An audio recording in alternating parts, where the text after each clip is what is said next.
నమస్తే. నా ప్రభాత కమలంకు స్వాగతం.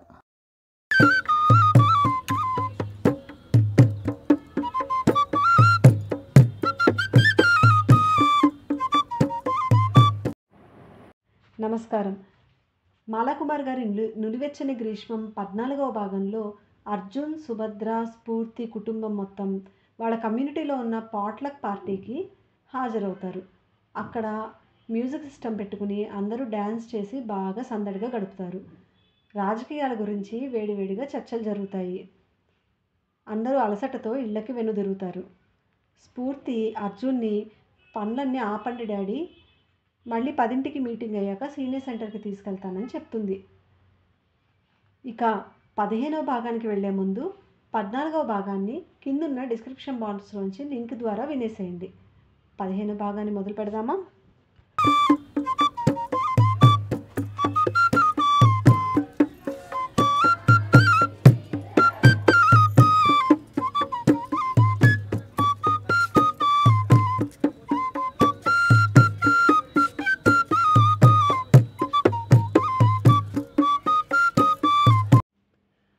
స్ఫూర్తి వెళ్ళిపోయిన తర్వాత ఎలిజా అర్జున్, సుభద్రలను కార్డ్స్ రూమ్లోకి తీసుకెళ్ళింది. ఒక పెద్ద హాల్లో ఓ పక్క కొంతమంది బ్రిడ్జ్, కొంతమంది పోకర్, అలా రకరకాల కార్డ్ గేమ్స్ ఆడుకుంటున్నారు. అర్జున్ బ్రిడ్జ్ టేబుల్ దగ్గర చేరాడు. సుభద్ర పోకర్ టేబుల్ దగ్గరకు వెళ్ళింది. అక్కడ ఒక ఆవిడ, మీరు ఇందులో జాయిన్ అవుతారా అని అడిగింది. అవును అంది సుభద్ర. నా పేరు పెగ్గి, నేను ఈ గేమ్కు కోఆర్డినేటర్ను. వీళ్ళు అని మిగతా వాళ్ళని పరిచయం చేయబోతుండగా హడావుడిగా ఒక ఆవిడ వచ్చింది.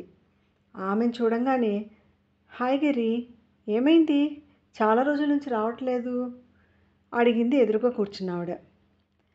ఏం చెప్పమంటావు, మా అమ్మ బయట వాకింగ్ చేస్తూ సడన్గా స్పృహ తప్పి పడిపోయింది. పక్క వాళ్ళు చూసి నాకు కాల్ చేశారు. వెంటనే ఎమర్జెన్సీకి తీసుకెళ్ళాము. 4 రోజులు ఎమర్జెన్సీలో ఉంచి ట్రీట్మెంట్ ఇచ్చారు. వర్టిగో ప్రాబ్లం అని మెడిసిన్స్ ఇచ్చి పంపేశారు అంది గెర్రీ. ఇప్పుడు ఎట్లా ఉంది ఎవరో అడిగారు. బాగానే ఉంది, కానీ ప్రాబ్లం ఏంటంటే మా దగ్గరకు వచ్చి ఉండమంటే రానంటుంది. పోనీ మేమైనా వచ్చి ఉంటామంటే వద్దంటుంది. నేను ఒక్కదాన్నే ఉంటానని మొండి పట్టుపడుతోంది నీరసంగా జవాబిచ్చింది గెర్రీ. మరేం చేస్తున్నారు, ఏదైనా హోమ్లో చేర్పించకపోయారా? అది వద్దట, తనింట్లోనే ఉంటుందట. 90 ఏళ్ళ ఆవిడ, ఒక్కదాన్ని వదిలేయలేము, వద్దంటుంటే బలవంతాన ఉండలేము. నేను మా చెల్లి రోజుకొకరం ఏదో ఒకటి చేసుకుని తీసుకుని వెళ్ళి చూసి వస్తున్నాము. ఇప్పుడు నేను నా రైట్ని రీప్లేస్మెంట్ సర్జరీ చేయించుకోవాలి. ఏం చేయాలో అర్థం కావట్లేదు నిస్పృహగా అంది గెర్రీ. మనం ఏం చేయగలం గెర్రీ, మీ అమ్మనే కాస్త మీ మాట వింటే బాగుంటుంది.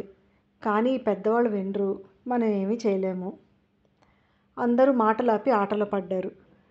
వాళ్ళ మాటలు వింటూ కూర్చున్న సుభద్రను పక్క టేబుల్ ఆవిడ సుభద్ర దగ్గరగా వచ్చి హాయ్ అని పలకరింపుగా నవ్వింది. నీ బ్యూటీ స్పాట్ బాగుంది. అవును, ఇది జారకుండా ఎట్లా ఉంది? సుభద్ర కొంగును చూపిస్తూ అడిగింది. ఇది బ్యూటీ స్పాట్ కాదు, దీన్ని మేము బొట్టు అంటాము. ఈ స్టిక్కర్ తీసి పెట్టుకోవచ్చు. కొంగుకు జారకుండా పిన్ పెట్టాను జవాబిచ్చింది సుభద్ర. ఈజ్ ఇట్ అంటూ ఇంకా ఏదో అనబోతున్న ఆమెను, ఏయ్ జూడీ, నీ అల్లరాపు, ఆటకురా పక్క టేబుల్ నుంచి పిలిచారు. నవ్వుకుంటూ వెళ్ళిపోతున్న జూడీని బిత్తరపోటు చూసింది సుభద్ర. జూడీ అంతే, చాలా అల్లరిది, అందరినీ ఆట పట్టిస్తూ ఉంటుంది. ఈ మధ్య ఇక్కడ ఇండియన్స్ చాలామంది ఉన్నారు కదా, సో మాకు కొంచెం మీ డ్రెస్సింగ్ పద్ధతులు తెలుసు. ఇంతకుముందు ఒక ఇండియన్ లేడీ ఉండేది. ఓసారి మా అందరికీ సరదాగా శారీస్ తెచ్చింది. అందరం కట్టుకుని ఫోటో కూడా తీసుకున్నాం అంటూ తన సెల్లో ఆ ఫోటోను చూపించింది పెగ్గి. ఆ ఫోటోని ఆసక్తిగా చూస్తూ, భలే ఉన్నారు అందరూ అంది సుభద్ర. ఇంకా మాట్లాపి అందరూ ఆటలో పడ్డారు. వాళ్ళ టేబుల్ దగ్గర పెగ్గి కాక ఇంకో 2 ఆడుతున్నారు. వాళ్ళిద్దరూ సుభద్రను చూసి చిన్నగా నవ్వి వారి పేర్లు చెప్పారు. కానీ సుభద్రకి అర్థం కాలేదు. అప్పుడే ఒక పెద్దావిడను వీల్ చైర్లో ఒక అబ్బాయి తీసుకొచ్చాడు. అటు ఇటు చూసి అర్జున్ ఉన్న టేబుల్ వైపు తీసుకెళ్ళాడు. అక్కడ ఆమెను వదిలి అర్జున్ వైపు చూసి, హాయ్, నువ్వు కొత్తగా వచ్చావా, ఇండియానా అడిగాడు. అవును, ఈరోజే చేరాము. నా పేరు అర్జున్. తను నా వైఫ్ సుభద్ర.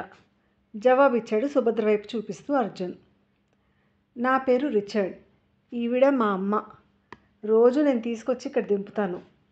అదిగో పెగ్గి వచ్చినప్పుడు తను రిటర్న్ తీసుకొస్తుంది, లేకపోతే నేనే వచ్చి తీసుకెళ్తాను అని పరిచయం చేసుకుని కొద్దిసేపు కూర్చుని వెళ్ళిపోయాడు.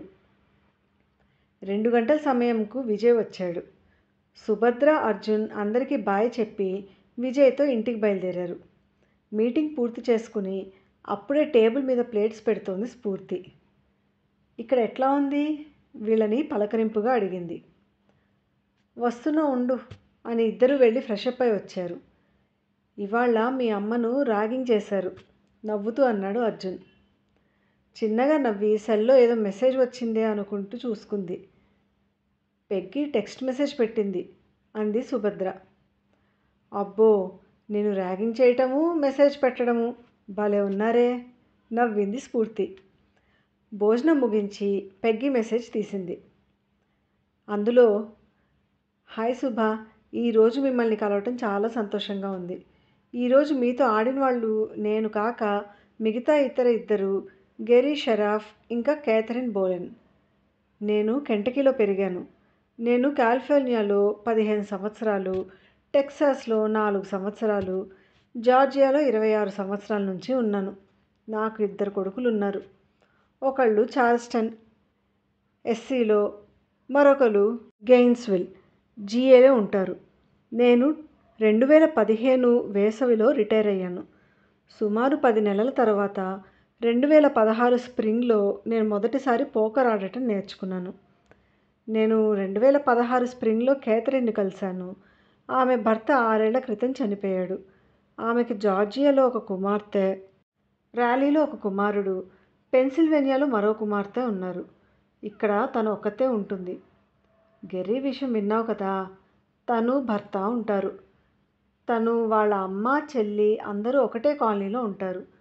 అమ్మను చూసుకుంటుంటారు.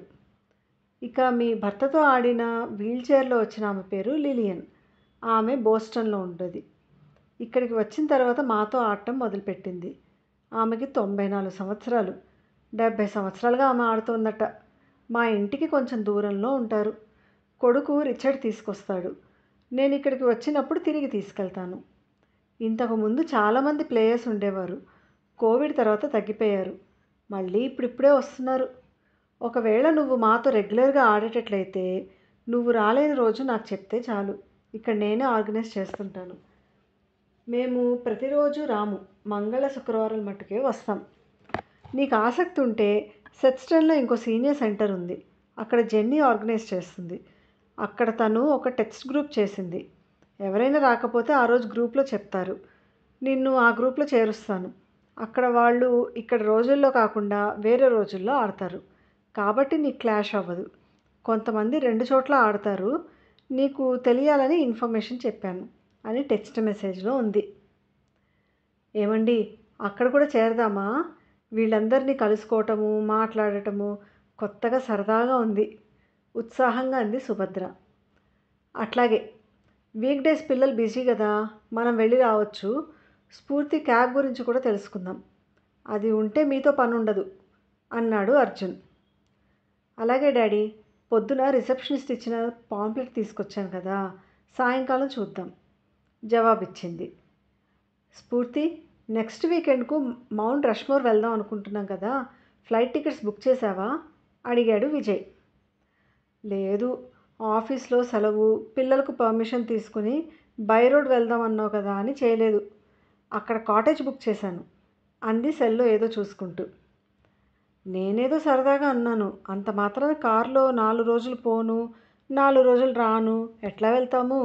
ఎన్ని రోజులు సెలవు తీసుకుంటావు? కొంచెం సీరియస్గా అన్నాడు. బాప్రే బాప్, అంత కోపం ఎందుకు? నేను సరదాగానే అన్నాను. గురు శుక్రవారాలు సెలవు తీసుకుందాము. గురువారం వెళ్ళి ఆదివారం రాత్రికి రావచ్చు. గురువారం ఫ్లైట్ టికెట్స్ బుక్ చేశానులే. ఇక కాస్త నవ్వు బాబు. ఇప్పుడు ఇవన్నీ ఎందుకమ్మా అన్నాడు అర్జున్. అదేంటి డాడీ అట్లా అంటావు? ఇంత దూరం వచ్చి ఇక్కడ ఏమీ చూడకుండానే వెళ్తావా? ఇంకా నయగారా, లాస్ వేగస్ కూడా వెళ్ళాలి మీరు. అంతా మేము రాలేం కానీ మీరిద్దరూ వెళ్ళండి, టికెట్స్ బుక్ చేస్తాను అంది స్ఫూర్తి. న్యూయార్క్, వాషింగ్టన్, నయగారకు బుక్ చేస్తాను వెళ్ళండి అని అభి కూడా అన్నాడు. అవన్నీ ఈసారి వచ్చినప్పుడు చూస్తానులే, ఇప్పుడు మీతోనే గడుపుతాము అని చెప్పాను. అయినా ఎక్కడ చూసినా అవే బిల్డింగ్స్, అవే దృశ్యాలు. నయగార వేరు, పెద్ద జలపాతం అనుకో అన్నాడు అర్జున్. నాకు నీ సంగతి తెలుసు కదా డాడీ, అందుకే మౌంట్ రష్మోర్కు బుక్ చేశాను అంది స్ఫూర్తి. అదేమిటమ్మా, అక్కడ ప్రత్యేకత ఏంటి అడిగాడు అర్జున్ ఆసక్తిగా. నువ్వన్నట్లు ఊళ్ళన్నీ ఒకే రకంగా ఉంటాయి కానీ ఇది స్పెషల్. National memorial. చూస్తావుగా, నేను చెప్పటం ఎందుకు, నువ్వు ఎంజాయ్ చేస్తావు జవాబిచ్చింది స్ఫూర్తి. ఈ వీకెండ్ మా ఫ్రెండ్ వాళ్ళ అన్నయ్య కూతురుకు బ్రైడల్ షవర్ చేస్తోంది. మనల్ని పిలిచింది అని చెప్పాను కదా మమ్మీ, వెళ్దామా అంది స్ఫూర్తి. బ్రైడల్ షవర్నా? అదేంటి, మీ మమ్మీనేనా, నన్ను తీసుకెళ్ళవా అడిగాడు అర్జున్. మా ఫ్రెండ్ చంద్రిక వాళ్ళ అన్నయ్య కూతురుది వచ్చే నెల పెళ్ళి. చంద్రిక మేనకోడల్ని పెళ్లి కూతురు చేస్తోంది. ఇక్కడ అలాగ పెళ్లి కూతురి దగ్గర వాళ్ళు ముందుగా కొంతమందిని పిలిచి పెళ్లి కూతురిని చేస్తారు. దానికి ఆడవాళ్ళనే పిలుస్తారు అంది స్ఫూర్తి. మన దగ్గర కూడా అమ్మమ్మ, మేనత్తలు, పిన్నులు ఇలా ఒక్కరోజు ఒక్కొక్కరు పెళ్లి కూతురిని చేసి పేరెంటం చేస్తారు. ఇప్పుడు ఆ పద్ధతి ఎవరు పాటిస్తున్నట్లు లేరు. తల్లి చేసిన రోజే మిగతా వాళ్ళు కూడా చీరలు పెట్టేస్తున్నారు అంది సుభద్ర. ఇదండి నిలువెచ్చని గ్రీష్మం 15వ భాగం. 16వ భాగంతో మళ్ళీ కలుద్దాము. సెలవు.